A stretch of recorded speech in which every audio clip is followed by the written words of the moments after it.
Welcome to Storytime. I'm Mary Mayweather. I write sweet small town romances full of feisty heroines, good hearted heroes, and small town shenanigans. It's time to grab your favorite comfort beverage, get comfortable, and hear what's going on in 324 Hope Road. Just to give you a little context, last week, in the last reading, Matthias convinced Janine to give him another chance. In this chapter, he and the kids have come on over to Janine's house to do a DIY project. Right before this scene, they kissed. Matthias leaned against the hand he rested on the kitchen counter. He tilted his head playfully. Did it work? Yes, I mean no. Janine crossed her arms in front of her chest. She was a lousy liar. It was yet another thing about Janine that drew Matthias to her. How about this? Can I ask you to trust me? What if I'm afraid to? Touché. Janine's loaded statement challenged Matthias. He loved challenges, especially ones he knew he could beat. A slow grin crawled across his lips. What's the worst thing that could happen? I'd have to go to the bathroom in the backyard. Janine directed her gaze toward the back door of the house, as though she were trying to picture what she had said. Worst case scenario, you can stay at my house tonight. Matthias held up a finger to silence the objection he knew was coming. Janine was a fighter. I have a guest bedroom. My sister uses it when she visits. Oh. Janine settled, then her shoulders rose. You've taken over my project. Modified. Matthias corrected. You're still in control. Speaking of, is it okay if we keep the sink and toilet in the hall, or would you prefer the garage? Janine's face dropped while she considered the options. Which would be easier for you? A thud preceded a clatter. Then came silence. Matthias cringed, thinking about what was on the other side of the wall. Conspiratorial whispers confirmed his worst fear. The boys had broken something. I'll replace whatever it is. Matthias braced himself for the worst. What did you guys break? He found Peter and Matthias Jr. standing side by side in front of their damage. They were so close together, they left a gap for him to see the cabinet holding the sink that had tipped over. His blood pressure rose when he caught a glimpse of a hole in the drywall. I can run to the store and get a replacement, Peter offered. I still have your card from our last trip to the hardware store. We were there to purchase light bulbs for a science fair project. Matthias felt the need to explain why his son frequented the hardware store. Janine didn't say a word. The color drained from her face. I'm sorry, Matthias Jr. apologized. I stepped back to extend the tape measure, and I bumped into the sink. A flurry of questions raced to Matthias's mind. None of them would repair the broken sink or mend the hole in the wall. We can talk about this later. Right now, we need to form a plan. Matthias apologized with his eyes to Janine. They could have replaced the flooring with just the two of them. It would have been a romantic get-to-know-you session. Then he got a better idea. Let Janine see him teaching his boys project management skills. She'd have proof that the man she met on the date was a mask over the real Matthias.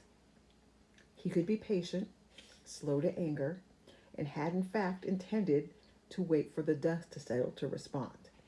In an odd turn of events, life provided him the opportunity to show his conflict resolution style. Boys, we run into problems on the build all the time. How we handle them distinguishes us as professionals. He glanced at Janine, who hadn't said a word, and saw something worse than the damage caused by her boys. Eyes full of tears waiting to fall. He supposed that she worried about him yelling at the boys.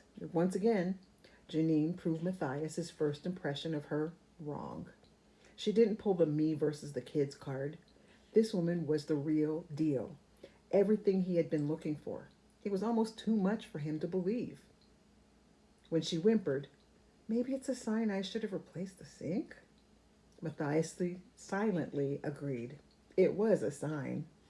Janine would never make him choose between her and his children. He had found the woman he'd spent years looking for. It was the best and worst moment of Matthias's life. He'd found love again, and his voice had made her cry. Then her head bobbed, showing there was an entirely different conversation taking place in her head. I suppose I could run to the hardware store and buy another one. Then she rubbed her brow. I can install it tomorrow. It'll be fine. Janine, Matthias was indignant. What had happened in her life that she would even consider it a possibility that he'd leave her worse off than when he arrived? We wouldn't leave you without a sink and a broken wall. The soothing tone in Peter's voice struck Matthias. When had his son learned to speak to a woman with a consoling voice? Peter approached Janine and crooked his elbow with hers. How about this? I'll give Becca Dad's card. You two go shopping. When you get back, we'll have things looking better than what you see right now. I don't need your dad's money, Janine croaked out. I just need to be able to use the bathroom tonight. Becca, we're changing your role. Peter all but ignored Janine's objections.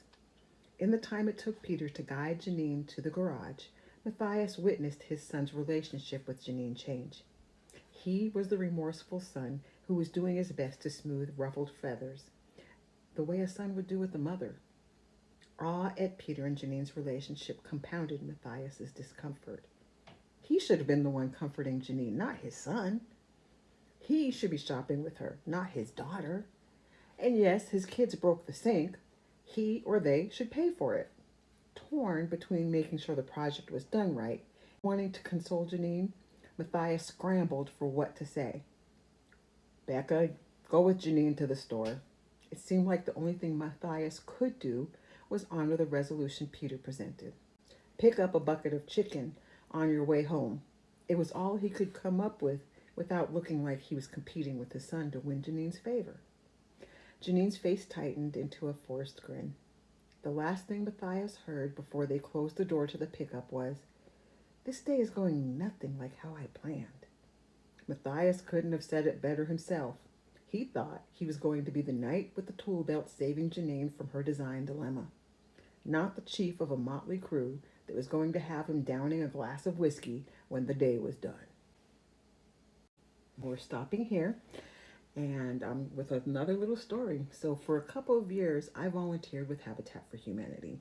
We never had any fiascos like what I've written, but those 2 years showed me the general temperament of a project manager. They're smart, patient, and always in a mode of jumping ahead to prevent problems while solving the one in front of them.